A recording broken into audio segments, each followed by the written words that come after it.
Alright guys, we are back for a little bit more of Crimson Desert. So, I watched the previous gameplay trailer for the previous boss. It was the Reed Devil. And that was a really good boss fight. That was a really good gameplay trailer. So then I decided, let's just head into this one. This is another boss fight. Curious to see how well this one plays out. But I was really impressed with the combat, the narrative telling throughout the previous trailer for this game that we just saw. So I am curious. This one is the Staglord boss battle. So we'll see how this one looks. We'll see if it's any good. And I don't know, man. You know, I'm actually kind of excited for this game because I actually think this might be good from everything I've seen. But let's see what this game has to show off with this boss fight.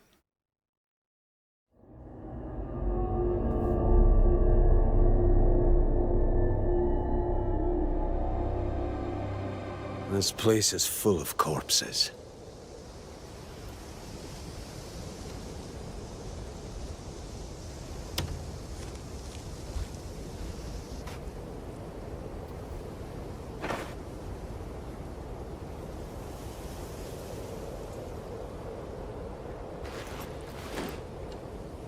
The graphics are so impressive. Oh wow. Did that actually damage you? That's cool. I love that. Stuff like that, dude. Wow. They are seriously selling me on the game. If there's gonna be stuff like that throughout the game, really impressive. Another intruder dares to covet my hoard. None but I are worthy to wield such wealth. Oh wow. Dude, that's so cool. Oh my gosh. Doubted me. This writhing worm doubted me, so I swiftly dispelled him of his doubt. Wow. Dude, that's just, I love that. Wow. Wow. Because, right, trying to covet his hoard, so he's he has riches or some kind of wealth, some kind of resource that I guess he believes that people want or that people do want, and they're trying to take it from him. And there's this one guy that tried to take it from him. He killed that guy, and then he planted his sword in that guy. Man, I love that. Dude, holy crap. So little has to be spoken here to say and tell so much. This is what I was talking about with the previous trailer that we were looking at with the Reed Devil, and that was really impressive. Just the way that they tell a story throughout gameplay. They do a really good job of not spending too much time, but saying a lot through very little dialogue. So, I love this. Like, whoever's making the narrative decisions, the writing decisions for this game, they're really good. They're really good at what they're doing. And I've said this many times before. Most people are not made for this. Most people are not capable at storytelling. Most people are very bad at it. But whoever the frick is doing it for this game, they're good at what they do. So I'm really impressed with the iconography, the visual stimuli, the gameplay elements. I love the fact, I mean, there's so many great elements, so many great visuals, and what's another good word for this? There's a lot of great concepts driving behind every instance of this game. And right here, there's already something behind. Who is the Staglord? What is his deal? What does he believe in? He's possessed by something. And it's that he doesn't want other people to covet his hoard. Okay, that's cool. That's interesting. And there's obviously more going on behind this character, but obviously they're not telling you everything up front. You have to figure this out, but they're giving you all this allure. Seriously, whoever's writing for this game, they know what the frick they're doing. There's a bunch of people. They have no idea what to do. Whoever's doing it for this game, they know what's up. This is impressive so far, man. So I swiftly dispelled him of his doubt. And great, Seems you require a similar lesson. great design on the character, by the way. You can say it's like slightly silly, but it's like also a little bit serious. It's really interesting. The overall design, it's kind of cool, and it's supposed to be a little bit silly because this guy obviously has a stag head, so that's kind of strange, right? It's really cool. Doubt. It seems you require a similar lesson.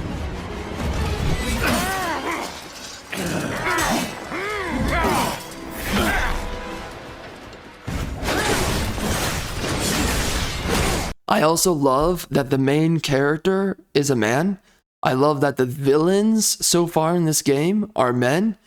I love that we're not really pushing. I don't see any feminism here, especially not yet. I don't know if there will be some amount of feminism later, or if they're just not showing it. But it really just looks like to me this is a game made for men that is purely masculine. And given the fact that this is by the Black Desert developers, that means that very well likely whatever women that are in this game, they're actually going to be freaking hot instead of being these ugly masculine freaking chicks.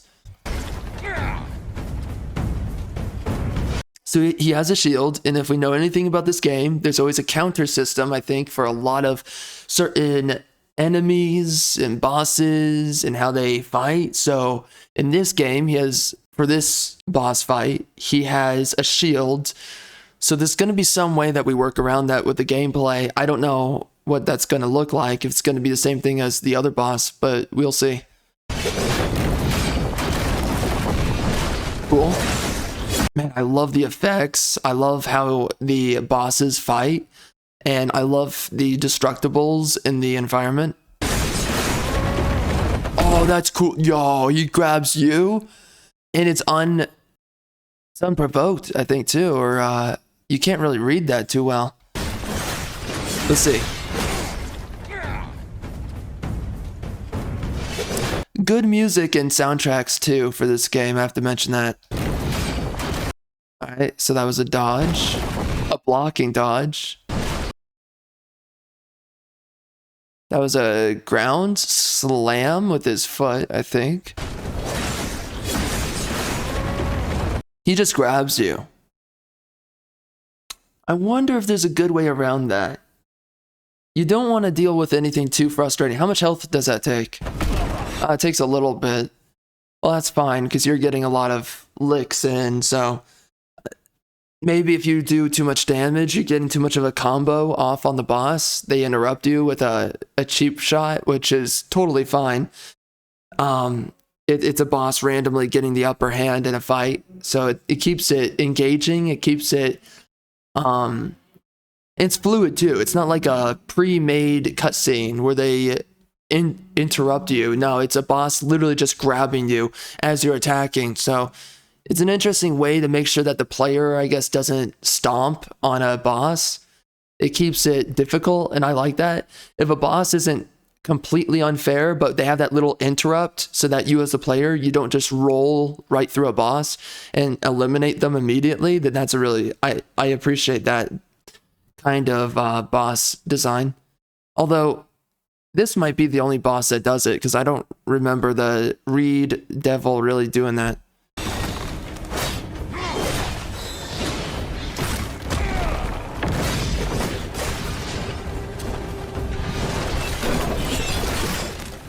Oh, cool. He's not kicking, but he did do an undersweep, and that knocked him off his feet.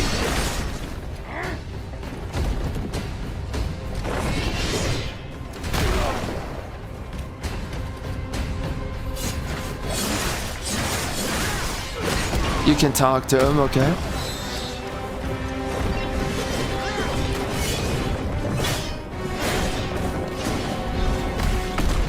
He tried to kick him. He tried to kick him there, so maybe that's a counter that you can do.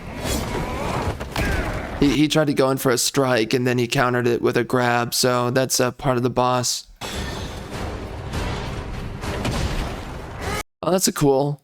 I like the visual cues of what an ability does and its damage cone. It's actually a really good stylish or a stylistic choice. You froze him. Oh. So that must be an ability, right?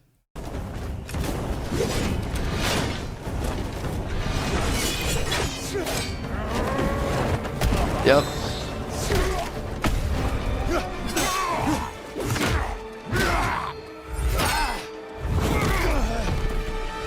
I love it that the main character, he has to really fight to win against these guys. And they make that very clear in the cutscenes. Like, you believe these are bosses because the main character, he is stacked and he is ready to go up against these guys, but even he is having a hard time. So that's really cool. That's a great storytelling decision by the developers.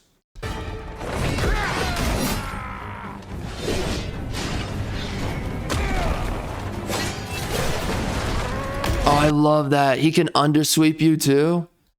So you can do it on him and he can do it on you. I love that. Oh, what? You can countercharge him? Well, how does yours cancel out his? Okay, I'll take it.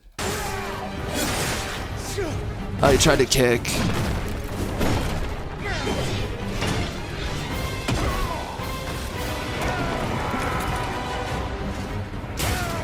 This is good. Like, I like all the different attacks that these bosses have. They're not boring, they're not stiff, they're not stale, they're very fluid, very dynamic. They pull out a diversity of attacks onto your character, so this is really good so far.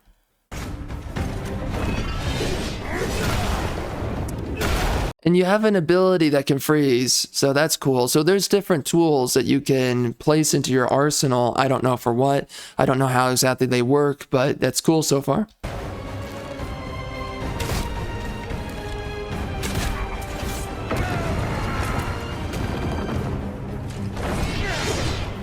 This game better have a good story. I freaking mean it. We need a good story again for once. You know, I mean, just one good story, because it's been forever that we've actually had a good story. The last good story I can think of was Nier Automata. Red Dead 2 was a good story. I really liked Arthur Morgan's character. Final Fantasy VII Remake, that was a good one. I wasn't a big fan of Rebirth in the end. That game was just, I don't know. I don't know what the writers are doing. It's just, it was a freaking joke, honestly. It's like, you guys, come on. There were things I liked about it, right? I mean, Tifa's hot, and I like Tifa and Cloud, and I like some elements of the story and how it developed, and Scarlet is freaking hot. But outside of that, there's a lot of things that they really boned about Rebirth, but a lot of things, and they dragged out certain elements, but there's other elements that were kind of okay. So, but I guess we really need a good story again, and it's been a long time that we have not had a good story. So this might be it.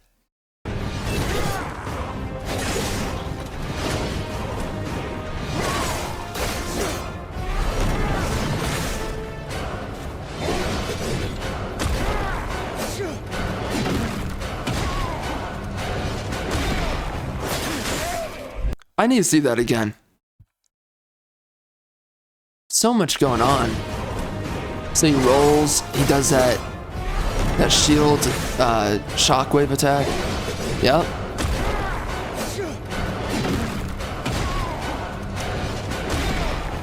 You know what I love about this? It always feels like no matter what, this is a big problem with a lot of games right now. A lot of Souls-like games. You're fighting a boss, and the boss can just wail into you and you can't do anything about it. I love the idea that there's split moments in a boss's attack chain, and that's what this game does. Now, I don't know how much with this boss. It seems like whoever's playing, I think they're just having a hard time countering this boss, because in the Reed Devil, holy crap, that guy was easy to interrupt. But compared to this guy, But I love the idea that as a boss is going through his combo, you have certain attacks that can just completely disrupt the boss, right? So you can stagger him and then get your licks in, and then he goes back into his attack chains, trying to push you back and all that stuff, grabbing you. So it's a constant ebb and flow of you're getting the advantage, he's getting the advantage, you're getting the advantage, going back and forth between this. I love it. It's such a cool way to make combat in a game. This is the kind of combat I've been wanting for a long time. I want there to be a multitude of attack methods for you and your character. And I want it to be this kind of dynamic attack, defend, counter, grab. And how I kind of described it in the last video is that this is like a fighting game where, you know, you can grab and you can enter an attack combo, and you can do certain counters when someone's in their combo. And it's like we brought that to an action RPG. And we made it legitimate, not some crappy like, you know, Assassin's Creed Origins or Odyssey or Valhalla, which is really cheap. It feels cheap. It doesn't play well. I hate that game. But like, this looks like it's dynamic. This feels like you're stuck within the actual fluid motions and movements of your character, and so is the boss for their own character. And it's a legitimate fight where both sides could get the upper hand at any moment in time.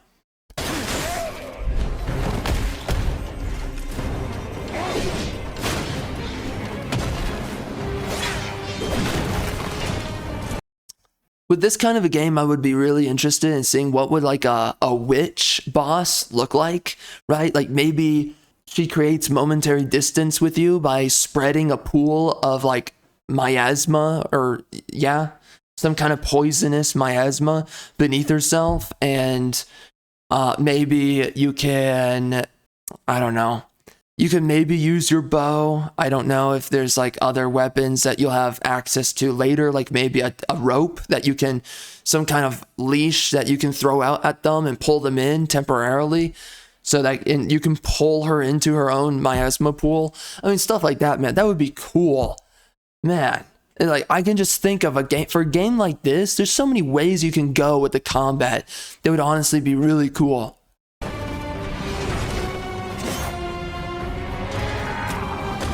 Oh, I love that. Holy crap. And they make sure it's slow enough so that you have the time to roll under. This is what I'm talking about, man. This is proper cinematic gameplay. This is literally what cinematic gameplay should be in games. This is what I love. He comes in for a leap, and gameplay wise, they make it so that he's jumping up, he's midair, and there's enough time, there's enough of an open window that you can just roll underneath him and avoid that attack. And it's supposed to be that way, right?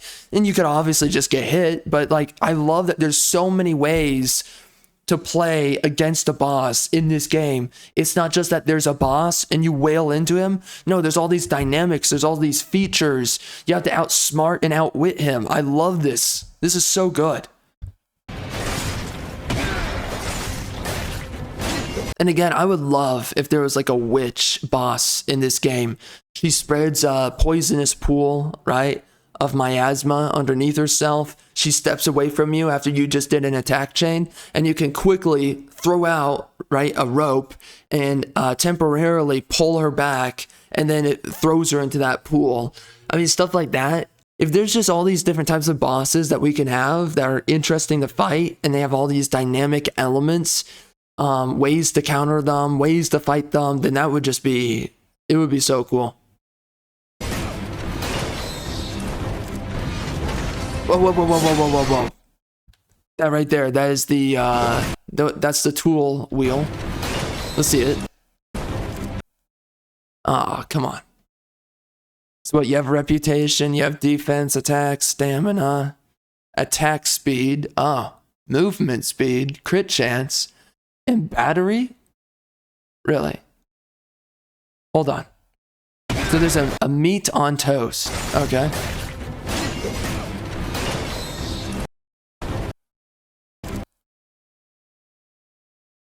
All right, so your bow and arrow, a lantern. What's that? That looks like a herb, I guess. It's interesting.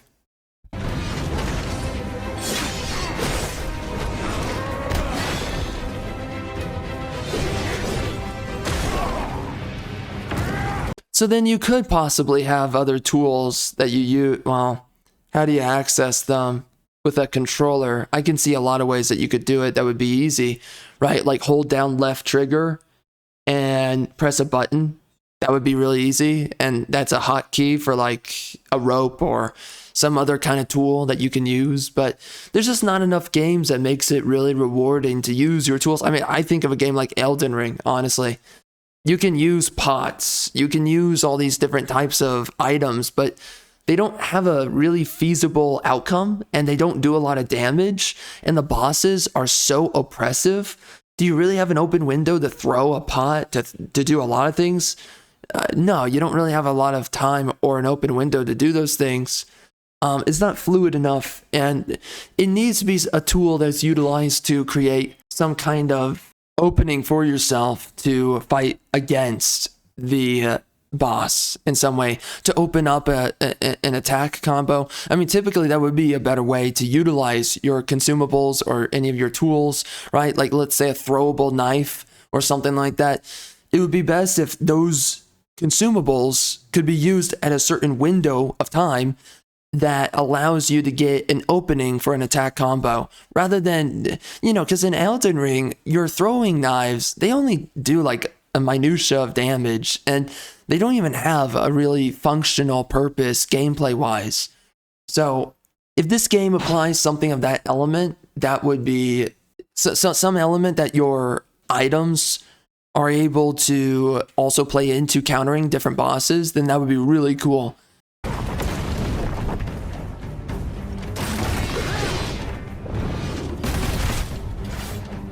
Hold on, what was that?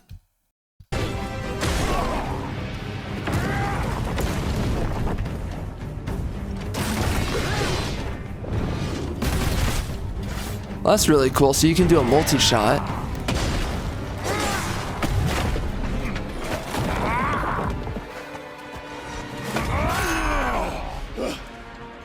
Hold on, I want to see that again.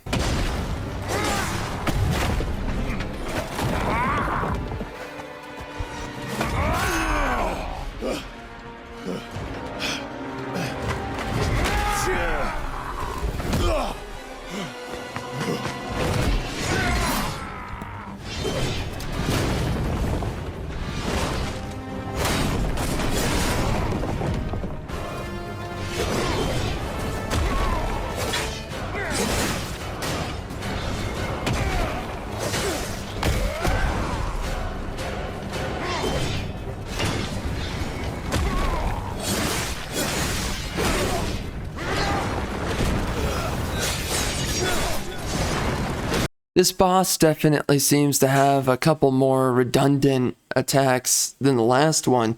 Not like it's really that bad, because he has a lot of attacks that he leverages. It's just that it seems like he uses some of the same attacks a little often here.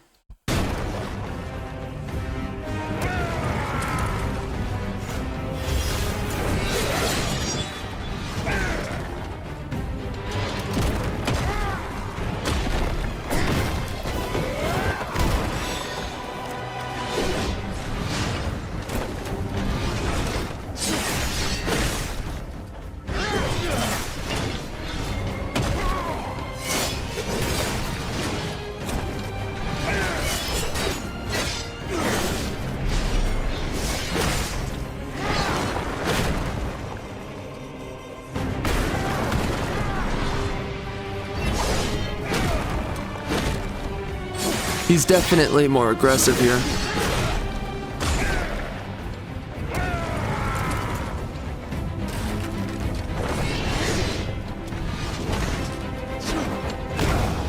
Oh, that's cool. Oh, so you can kick up, get into the air, then you get a multi-shot off. It's cool.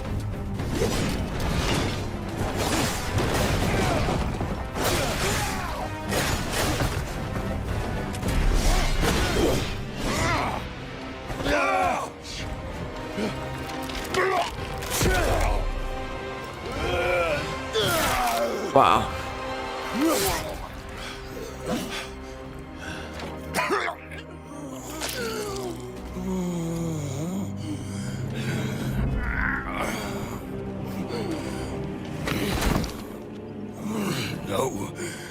cannot be. If I am no longer worthy, then who can bear such burden?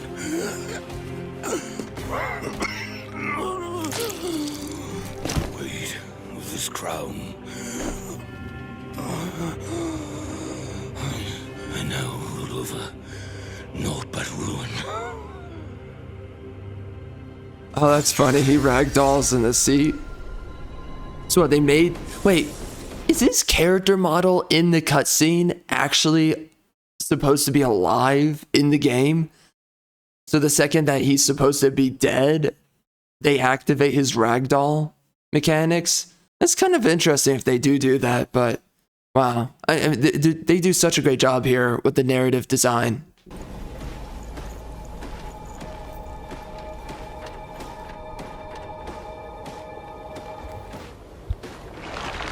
What is that for? That's like a teleportation. We saw that in the previous boss fight. Okay. I don't know what that's about. It's kind of strange. I wonder if that's going to be really immersion breaking, honestly.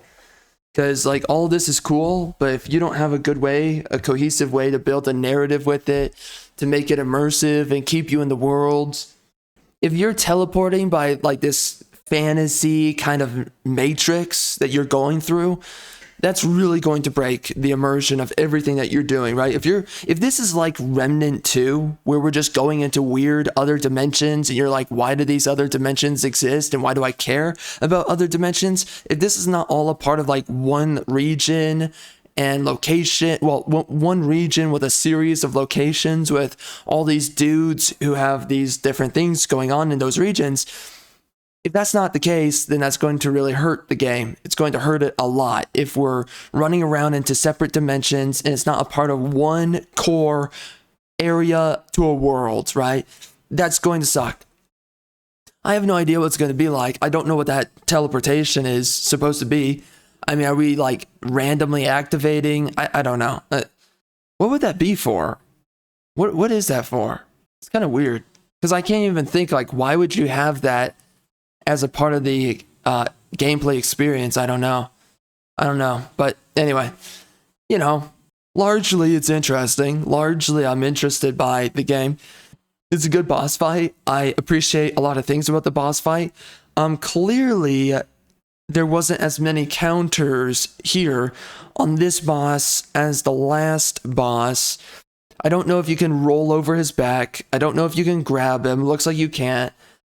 When he gets kicked, it doesn't look like there's a lot of good windows for kicking him, like with the other bosses, or sorry, the other boss. So I don't know. I wonder what the rest of the game's going to look like, and what the rest of the bosses are going to look like. But with everything I've seen so far, it looks really good.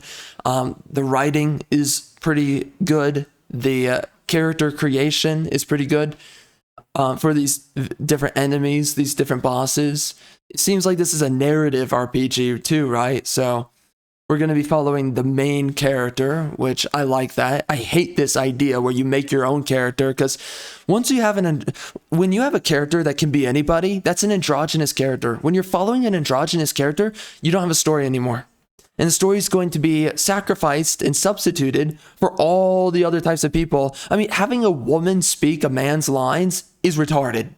And that's what they've done for Assassin's Creed Odyssey. That's what they've done for Assassin's Creed Origins and all these other games, is they try to substitute that a man can say the same things that a woman would say, and that a man can behave the same way as a woman would behave. There were so many silly scenes, for instance, in like Assassin's Creed Odyssey, where if you're playing as a female character, you're like, you have scenes where clearly the character's behaving like a man, like a ruffian man. And for some reason, we're going to believe that a woman can enter the same role, the same archetype as a dude. It's ridiculous, man. But that's what we've done with a lot of modern games. And what I like about this game is that it looks like to me, there is no other character but the main character, which means what? There's only one narrative to follow, one character to follow. It means all the lines that are written for the main character are written for that character and no one else. Not some random dude, right? You can't make a character that pretends that it's actually a dude, but he's pretending that he's a woman, or vice versa. Okay, we don't have any of this freaking mental illness character creation nonsense going on.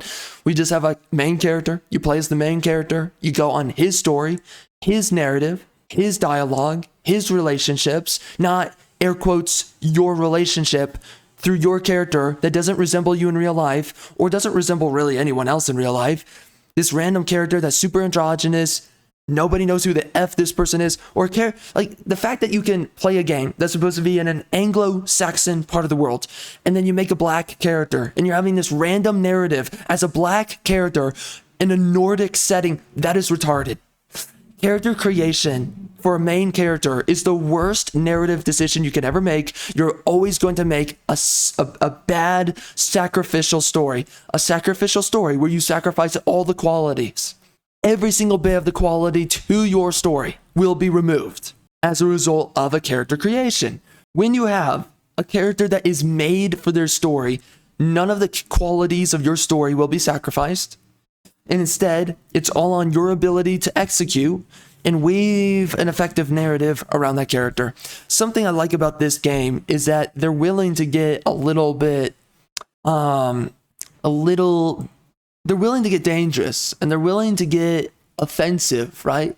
Like you walk up on this guy, right? Look at this. And there's that corpse with a sword in their back. And that was the previous guy that tried to fight this dude, right? Another intruder dares to covet. He takes out the sword and he kicks the corpse down the stairs. It's so good. It's so good. Such wealth. Nowadays, that would be problematic. But that shows the ruthlessness of this guy. He's not playing around, and that is the intention that he has against you. If you try to cross me in my horde, then this is what's coming for you. It's such a great way. And it's so good the way that they deliver all the qualities of this world, of the story, and of the characters. They do a great job. They don't do a lot of dialogue, but there's so much delivered in so little time. It's really, this is someone that has every bit of business working on these games. Sorry, working for this game, but like, you know, if multiple games in the industry, they're the kind of person that has every business working on the games that should be coming out right now. This is someone that the dude writing for this game, he knows what the frick he's doing. He knows. The narrative director, I don't know, like all of what goes into this. I don't know if a lot of this is the creative director. I don't have a freaking clue, but whoever it is, this dude has an absolute idea of what to do, how to make it work, how to make it great. And right here, we're getting great execution. And again, it would be so freaking retarded if I could just make my own character, make it black, and I'm running around having this story as a random black guy in a clearly Nordic setting. It's so stupid, and it destroys the world that you're in and that you're creating. It looks like to me this game follows a main character, and because of that, we're having very earnest dialogue between this main character and of course the bad guy in this game. So for that very one reason, this game really gives me a really good sense of hope that this might be a good game for once, that we might actually get a good product, and that the outcome might be really impressive.